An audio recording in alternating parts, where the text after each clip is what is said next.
on a donné un coup d'accélérateur magistral en fait à l'éducation au numérique et par le numérique, parce qu'on a été contraints et forcés.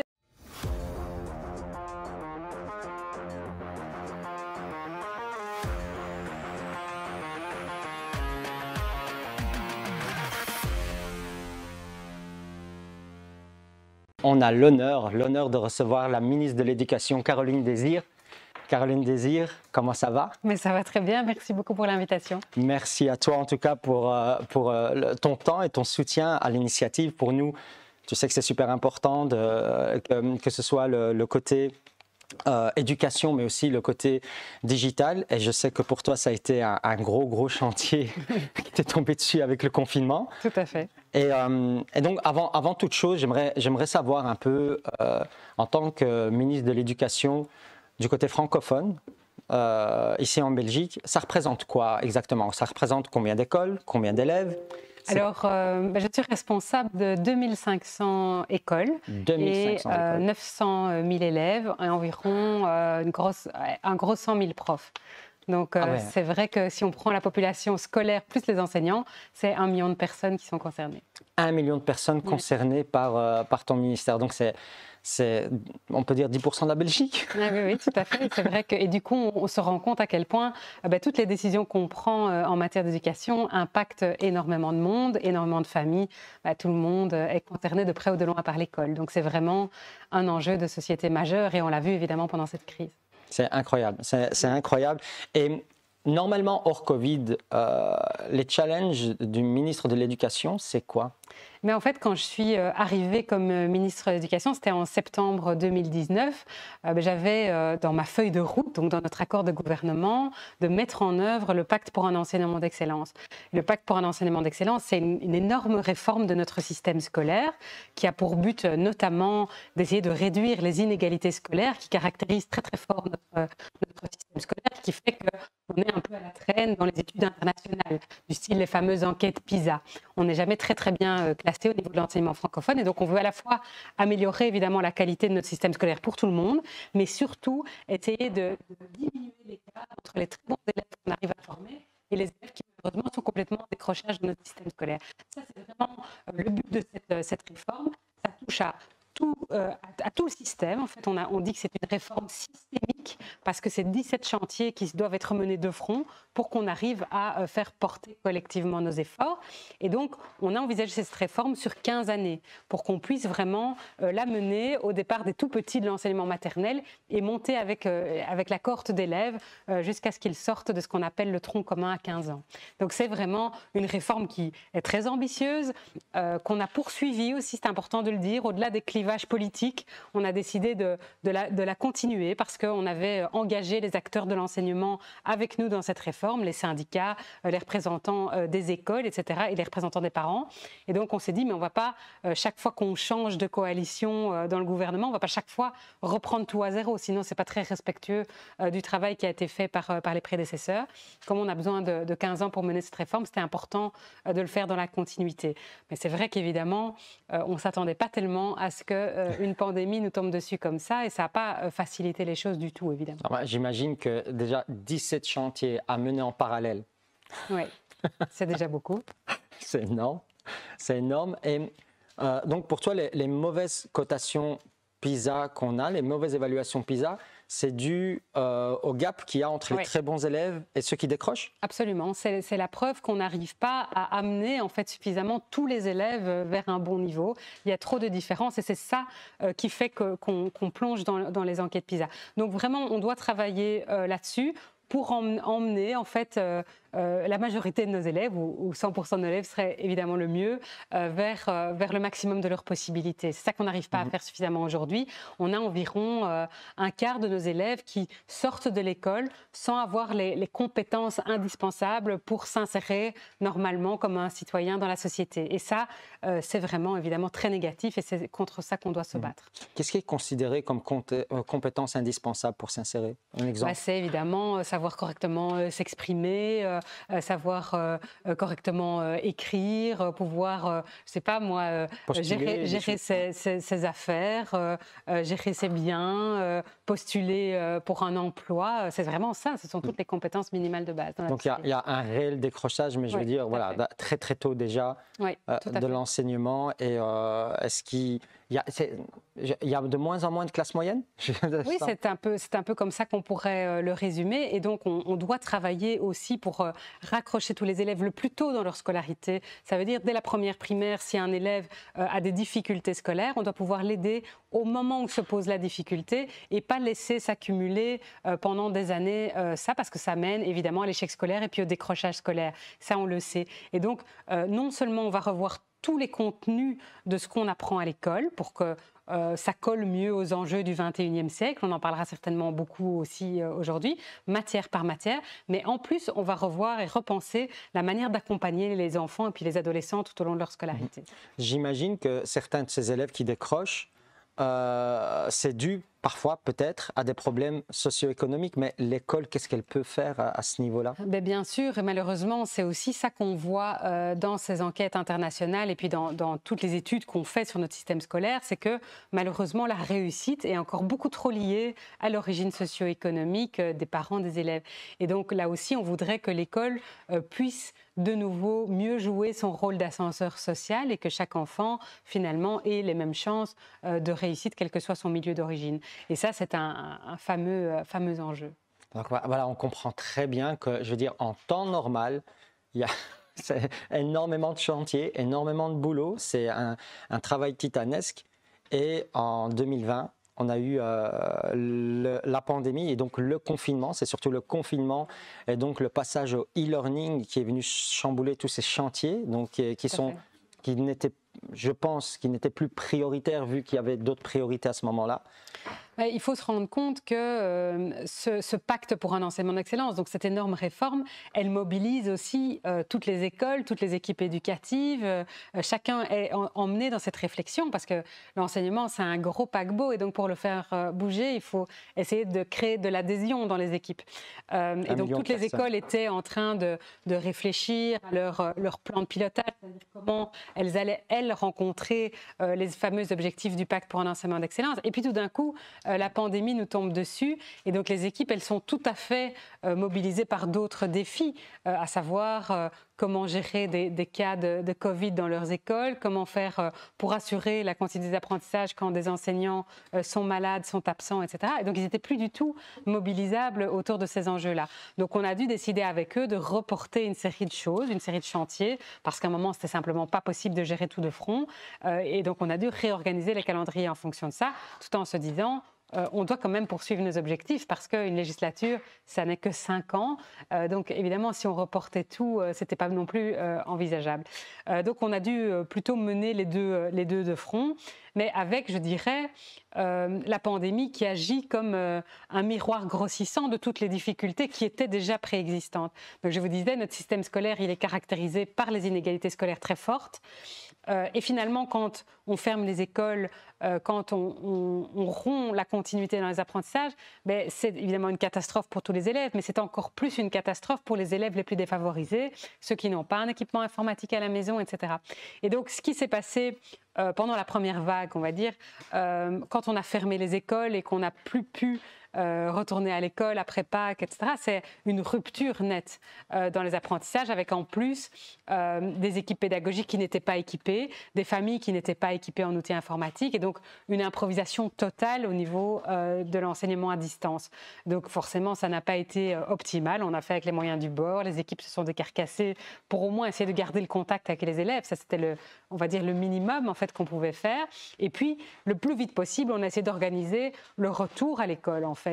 Ça a été d'abord possible avec les élèves de primaire et certaines classes du secondaire pendant l'année scolaire passée, mais dès la rentrée de septembre, ma priorité, ça a été de permettre le retour à l'école de tout le monde, parce qu'on s'est rendu compte que, quelle que soit la manière dont on organise l'enseignement à distance, on perd encore des élèves et on creuse encore davantage les inégalités. Donc c'était important qu'on travaille à la fois sur le retour en présentiel, accompagné évidemment de mesures sanitaires pour protéger les enseignants, pour protéger les élèves, et que parallèlement, on travaille sur l'équipement numérique au cas où un nouveau confinement nous tombait dessus, mais aussi sur la formation des enseignants au numérique, sur la mise à disposition de plateformes, de ressources numériques, tout ça qui avait fait défaut évidemment au moment du premier confinement. Donc on a demandé à chaque équipe pédagogique de se mobiliser pour imaginer finalement un système d'enseignement hybride au cas où on devait de nouveau passer au moins partiellement à l'enseignement à distance. Et c'est ce qui s'est passé, en tout cas pour les élèves à partir de la 3e secondaire, puisqu'ils n'ont pu, pendant une longue partie de l'année, que fonctionner, on va dire, à mi-temps. Oui, et comme tu disais, c'est vraiment un miroir grossissant. Nous, par rapport à notre expérience à Molenbeek avec les écoles, on s'est rendu compte que certains élèves n'avaient pas le matériel, ça c'est une chose. Certains professeurs étaient demandeurs de formation. Exactement. Et il y avait aussi cet aspect où beaucoup d'élèves n'avaient pas l'environnement adéquat pour suivre de la maison. Et donc nous, on est des fervents militants pour un espace de coworking / bibliothèque / numérique dans les écoles où les élèves pourraient venir travailler sur leurs devoirs après les cours. Oui. Mais les constats que tu as faits à Molenbeek, on les a faits à l'échelle de toute la Fédération Wallonie-Bruxelles aussi. Donc effectivement, la Fédération Wallonie-Bruxelles n'avait jamais travaillé pour équiper chaque famille d'ordinateurs. Or, c'est ça la question qui s'est posée évidemment avec cet enseignement hybride. Donc ce qu'on a fait, c'est qu'on a dégagé des budgets pour équiper à minima les écoles en tablettes, en ordinateurs portables, pour qu'elles puissent les mettre à disposition des familles qui en avaient le plus besoin. Plein d'associations comme la tienne se sont mobilisées pour aussi équiper des familles. Ça, c'était vraiment ce qu'on a pu faire le plus rapidement possible. Et puis, j'ai demandé aussi que toutes les écoles puissent accueillir des élèves qui en auraient besoin. C'est-à-dire, il y a l'équipement, évidemment, qui est une question importante, mais il y a aussi l'environnement de travail.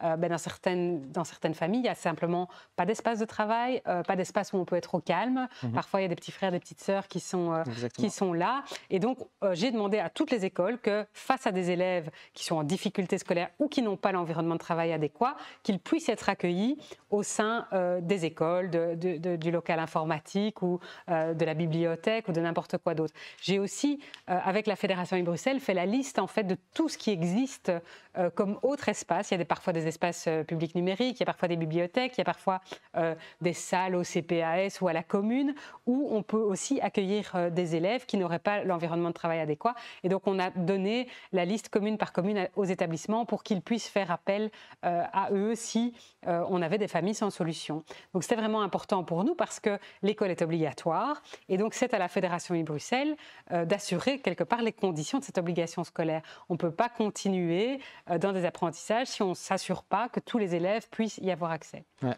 Et je rappelle que tout ça est fait dans l'urgence. Évidemment. Et on ouvre les yeux au fur et à mesure sur des problématiques grâce ou à cause de ce miroir grossissant. Oui. Et donc, on essaye de faire au mieux avec ce qu'on a. Et je me rappellerai de cette époque, c'est qu'on a vraiment essayé de faire le maximum. Et ça, c'est une chose. Qu'est-ce que tu en retiens, toi, de tout ça? C'est une période évidemment très difficile et comme je te le disais, avec un peu le sentiment que, alors qu'on partait déjà d'un niveau difficile, en fait, caractérisé par les inégalités scolaires, cette crise est venue encore rajouter une couche de difficulté et donc on part sans doute d'encore plus bas que ce qu'on a connu. Donc mon obsession maintenant, c'est d'essayer, d'abord on a essayé de limiter au maximum ces inégalités scolaires qui se creusaient pendant cette année scolaire-ci. On a mis des moyens à disposition pour organiser de la remédiation dans les écoles et surtout faire en sorte finalement que les élèves puissent au maximum aller à l'école. Et ça n'a pas été le cas dans tous les pays, ça n'a pas été le cas dans tous les pays voisins. Il y a beaucoup de pays où encore cette année scolaire, il y a eu des ruptures dans les semaines de cours énormes, parfois plusieurs mois. Chez nous, finalement, à part une semaine à la Toussaint et une semaine à Pâques, on n'a pas eu les écoles n'ont pas été fermées. Les primaires et le premier degré du secondaire ont été à 100% à l'école tout le temps et les élèves à partir de la 3e ont été à l'école à 50% et pour le reste en apprentissage à distance. Et donc on a d'abord essayé de prévenir au maximum les dégâts et puis encore toute l'année scolaire prochaine, on sait qu'on va devoir réparer les dégâts de ces 2 années scolaires chaotiques finalement. Et donc là aussi, j'ai déjà dégagé des moyens et pour le primaire et pour le secondaire, à la fois des moyens qui viennent du budget de la Fédération Wallonie-Bruxelles, mais aussi des moyens qui viennent de l'Europe à travers le plan de relance, parce qu'on sait qu'on va encore payer quelque part les conséquences de cette crise sanitaire sur le plan pédagogique pendant longtemps. Et donc, il faut absolument qu'on continue à travailler avec ces jeunes qui ont subi 2 années très, très difficiles pour les remettre à niveau. En fait. Essayer de rattraper le retard.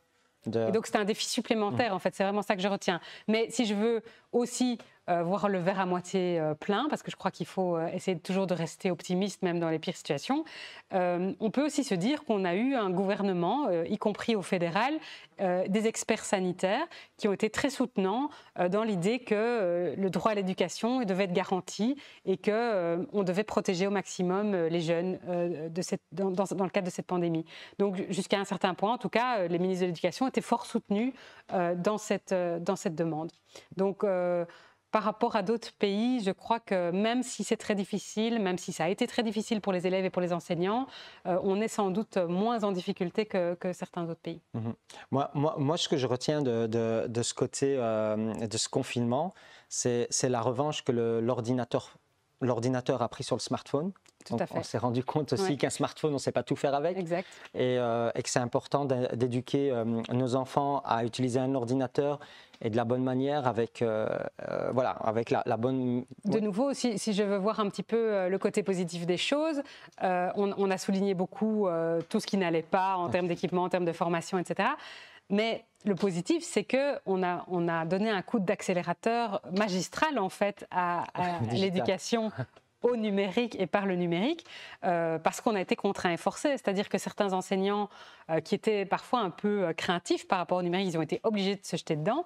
Et par rapport aux élèves eux-mêmes, on en a déjà parlé quand je suis venue visiter Molenbeek, mais on a toujours l'impression que les élèves, les adolescents, comme ils sont nés avec un smartphone dans les mains, plus ou moins, ils savent tout faire, et ils sont très très à l'aise avec ça. Mais en fait, c'est pas si vrai que ça, et on l'a constaté aussi avec cette crise.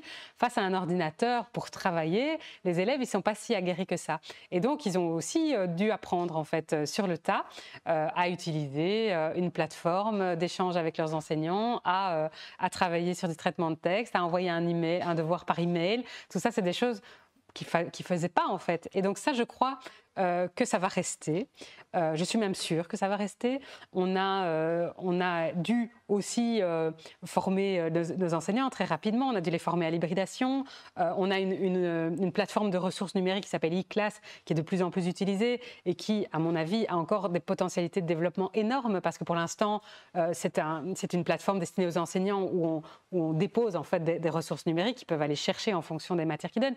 Mais à l'avenir, les idées de développement de cette plateforme, c'est aussi de permettre finalement des échanges de bonnes pratiques et que les enseignants puissent devenir aussi des créateurs de contenu, en fait. Et ça, c'est vraiment des développements qui vont être très, très intéressants à l'avenir. Et je pense que les enseignants, les écoles, les élèves ont fait des bonds de géants dans cette crise. Exactement. Et ça, il faudra en retenir le meilleur.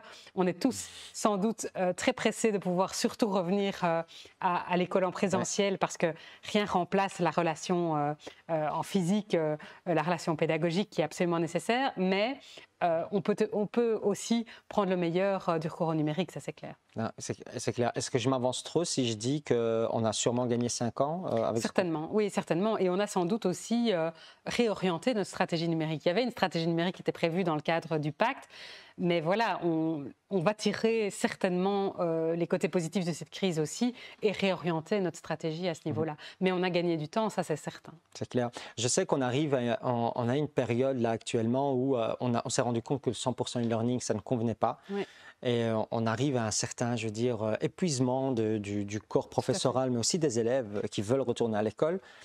Est-ce que tu crois qu'on va revenir en 2019 à la rentrée, ou on va garder beaucoup Non, moi je crois vraiment que, j'espère évidemment d'abord que les conditions sanitaires nous permettront de refaire l'école, parce qu'on voit que les jeunes ils ont besoin du contact physique avec les autres de leur âge pour se développer. Même, c'est vraiment les psychologues qui nous ont alertés là-dessus. Ils ont besoin du groupe pour se développer, et puis ils ont besoin de l'interaction aussi avec leurs profs. Donc c'est absolument nécessaire qu'on retourne en présentiel, mais par contre, évidemment que tout n'est pas à jeter dans ce qui a été permis grâce à cette crise sanitaire sur le plan du numérique. Il faut vraiment qu'on en retire le meilleur. Je pense que l'usage de plateformes, prenons un simple exemple, le fait que les enseignants et leurs élèves ont appris à communiquer sur différentes plateformes, ça peut être Classroom, Teams, Happy, la plateforme qui a été développée par la Fédération Wallonie-Bruxelles. Il y a des habitudes qui sont mises en place, il y a des calendriers partagés. Enfin, on imagine que sans doute l'ancien journal de classe, ça va être vite dépassé et on se rend tous compte à quel point c'est efficace évidemment de pouvoir partager un agenda, envoyer des devoirs par le biais d'une plateforme. Tout ça, je pense que ça restera inévitablement. Je crois qu'il y a vraiment cet acquis, ça. Franchement, ça ne sera plus à faire. Ne fût-ce que le fait que toutes les écoles se soient équipées d'une plateforme numérique contrainte et forcée, ça ne changera pas. Je crois vraiment qu'on gardera tout ça. Et c'est vrai qu'il y a un certain épuisement par rapport au distanciel. Ça vaut aussi dans le monde du travail. On voit tous, on en a tous marre de faire des visioconférences. On préfère se voir en vrai. C'est du même ordre. Il faut doser, en fait. On a été obligé d'être à distance et c'est sans doute un peu contre nature dans toute une série de relations humaines. Et donc maintenant, il faut tirer simplement de toute cette période le meilleur, je crois. Ouais. Nous, par exemple, à Molen Geek, on s'est rendu compte, enfin, on ne croit pas du tout au 100% e-learning. Par contre, on s'est rendu compte que une partie en distanciel, donc l'hybridation, un jour semaine, ça amenait beaucoup de soft skills, comme on dit, donc des compétences un peu genre de l'autonomie, de l'organisation, de la responsabilité. Et les participants de nos formations arrivaient à mieux se responsabiliser car ils étaient seuls et à mieux gérer leur temps. Et en tout cas, vu que nous, ils cherchent un travail par la suite, donc pour une entreprise, c'est très important d'avoir des personnes beaucoup plus autonomes. Est-ce que tu penses que ça pourrait être quelque chose qui pourrait être, dont les écoles pourraient s'inspirer ou pas du tout? On va d'abord prendre un peu le temps d'évaluer finalement les bonnes pratiques aussi liées à cet enseignement hybride. Je crois que c'est très très important. J'ai d'ailleurs demandé à l'inspection de la Fédération de Bruxelles de faire un travail pour aller vraiment dans les écoles, voir ce qu'on pouvait tirer de positif de cette période d'hybridation. Je pense que sur le plan de l'autonomie des élèves, je leur dis souvent, parce que les élèves, ils sont un peu angoissés parce qu'ils viennent de vivre, ils ont l'impression de ne plus être à la hauteur, de ne pas avoir eu les apprentissages normaux pour leur année, etc. Je leur dis toujours, n'oubliez pas que vous avez appris d'autres choses aussi, quoi. Vous avez sans doute développé d'autres compétences. Et c'est vrai que beaucoup d'élèves n'étaient pas à l'aise au début avec le système hybride. Et puis petit à petit, ils se sont installés dedans aussi. Ça leur a permis sans doute effectivement de développer une certaine autonomie, de développer des compétences numériques. Enfin, il y a plein d'autres choses qu'on pourra mettre en évidence, je pense, très très positivement dans le cadre de cette crise. Mais donc, dire à quoi ressemblera précisément notre enseignement l'année prochaine, franchement, j'ai pas de boule de cristal. Mais je suis persuadée que la crise aura un impact durable dans notre organisation, dans notre fonctionnement, dans notre enseignement, certainement. Ah, c'est parfait. J'en profite pour passer directement vers Sarah pour le chat, pour voir s'il y a des questions pour... Donc, il y a Abdelatif qui nous dit « Comment la crise Covid a entravé la nouvelle réforme systémique ?» Eh bien donc, je l'ai dit tout à l'heure, on a dû reporter certains chantiers. Par exemple, on va démarrer ce tout nouveau parcours d'apprentissage qu'on appelle le tronc commun en septembre 2022 avec les premières et deuxièmes primaires. C'est-à-dire qu'on doit former tous les enseignants au nouveau contenu en fait, de notre enseignement et que c'est avec les petits de 6-7 ans qu'on va commencer en 2022. Et bien, normalement, c'était prévu en septembre 2021. Là, on s'est dit, on a trop de choses en même temps, on n'arrive pas à faire les formations qui étaient prévues puisque là aussi, on ne pouvait pas les faire en présentiel. Donc, à un moment, on s'est dit, stop, il faut prendre un tout petit peu le temps parce qu'on ne va pas y arriver simplement. Et donc ça, on a reporté d'1 an. C'est pour vous donner simplement un exemple. À l'inverse, vous avez peut-être entendu parler de la réforme des rythmes scolaires. On a décidé là-dessus au gouvernement la semaine passée. Donc, on va un petit peu réduire les vacances d'été, qui sont aussi source de beaucoup de décrochage scolaire. Et on va mettre une semaine de vacances de plus à la Toussaint et à Carnaval pour mieux équilibrer les rythmes et permettre d'avoir des moments d'apprentissage plus réguliers pendant l'année. C'est très, très important comme réforme.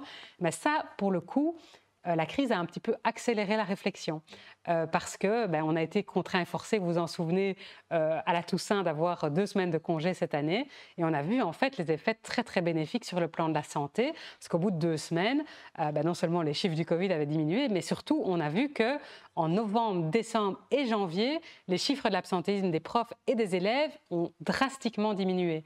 Ça veut dire qu'ils étaient plus bas qu'en janvier 2019, 2018. Donc on a vu, malgré qu'on était en pleine pandémie, on a vu un effet bénéfique. Ça, c'est très intéressant à voir parce qu'on s'est dit il suffit d'avoir 1 semaine de repos de plus pour suffisamment recharger les batteries en plein cœur de l'hiver pour arriver à beaucoup mieux tenir le coup après.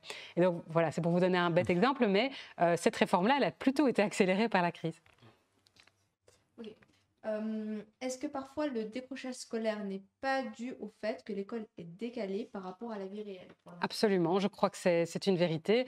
L'école a finalement dans ses contenus, dans ce qu'on enseigne, a finalement assez peu évolué dans une société qui est en mutation totale. Et c'est pour ça que, avec évidemment des experts, des pédagogues, des enseignants, on est en train de revoir tout à fait les contenus de ce qu'on veut apprendre en fait à des enfants du XXIe siècle entre la maternelle et la 3e secondaire. Se dire mais quels sont les défis pour ces enfants, ces adolescents qu'on doit former maintenant à l'école. Et donc, pour être plus concret, on va effectivement revoir les contenus classiques du cours de français, du cours de maths, du cours de sciences, mais on va aussi développer des contenus numériques plus techniques, plus technologiques, parce que l'autre objectif, c'est aussi qu'à 15 ans, les adolescents soient en mesure de poser des choix éclairés sur leur future orientation vers des filières de transition, des filières du qualifiant, des filières techniques et professionnelles, en connaissance de cause. Voilà. On recevait, je rebondis juste sur ça, on recevait l'équipe du Sippelberg juste avant, qui nous parlait de leur projet de café pour les petits déjeuners et tout ça. Ouais. Et les élèves qui gèrent ce café, c'est des élèves qui sont totalement en décrochage. Ouais. Et ils viennent à 7h du matin, voire 6h30, pour préparer, pour mettre la mise en place, pour accueillir leurs, entre guillemets, clients. Et le fait que ces personnes totalement en décrochage, ces élèves totalement en décrochage, qui ne trouvent pas leur place dans le système éducatif, je veux dire, standard, classique, arrivent à trouver une place dans ce café-là parce qu'ils se sentent utiles.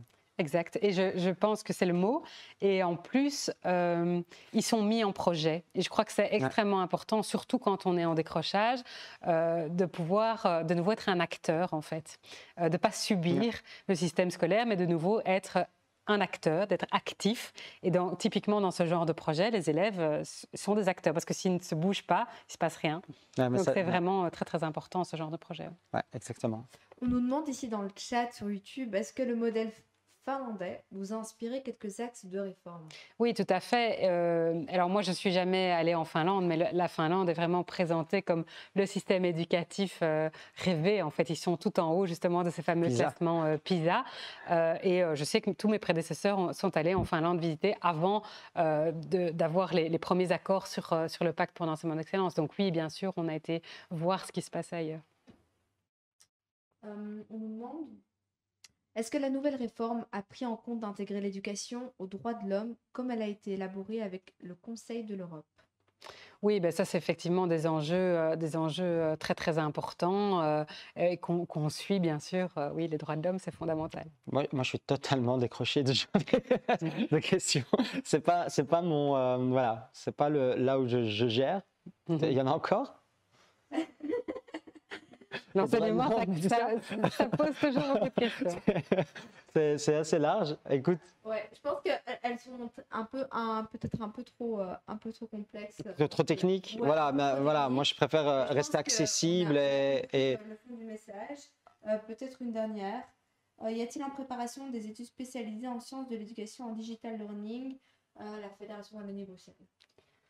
En sciences de l'éducation en digital learning? Je n'ai pas compris la question.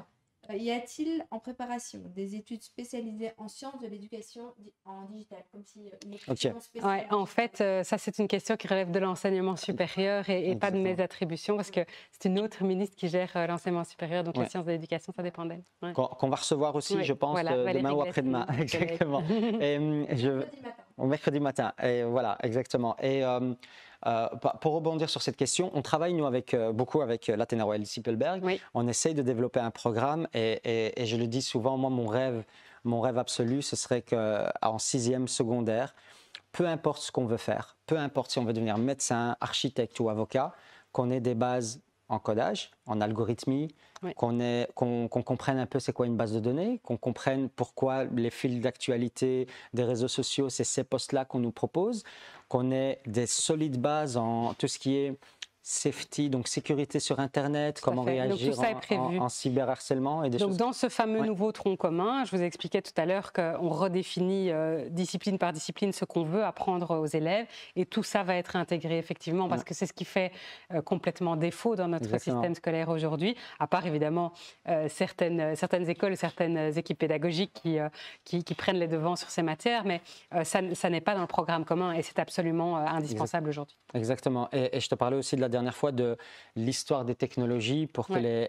les jeunes sachent ce qui est Snowden, Ouais. sachent c'est quoi Cambridge Analytica et des choses comme ça. Et qui actuellement, je suis sûr que si on leur pose la question, ah les jeunes, Snowden, vous savez?